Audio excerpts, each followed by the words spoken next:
Hey everybody, Sam Kavaris in the Nimnik Sports Update.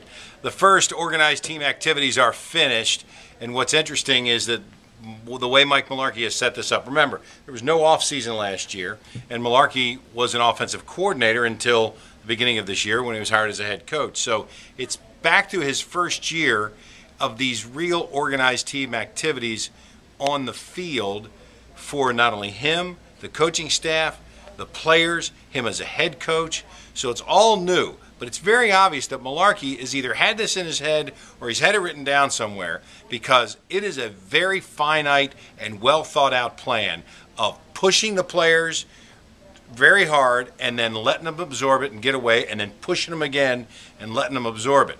The on-field or the organized team activities will happen all month long, but they'll happen Tuesday, Wednesday, Thursday, and then let them go for a few days. Then Tuesday, Wednesday, Thursday, let them go. Goes all the way through June 1, which is a Friday, and then he's letting them go for 2 weeks to see exactly how long it takes for them to really retain what's going on.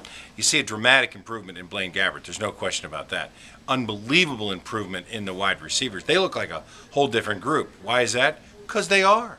It's a whole different group of guys, and guys who can really play. And when you add Jerry Sullivan to the mix, this guy can flat out coach. And you see exactly their development from day to day to day.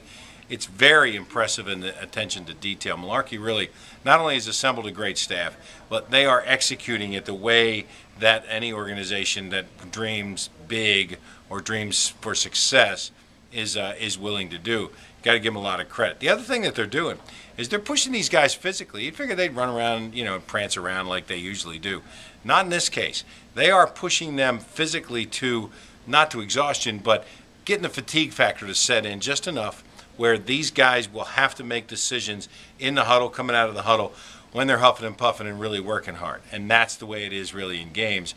And Mike said probably the best thing anybody said around here in a while.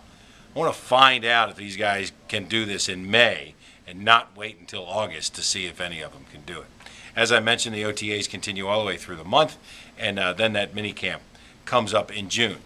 That one is going to be open to the public, and we'll let you know the hours coming up as soon as they let us know.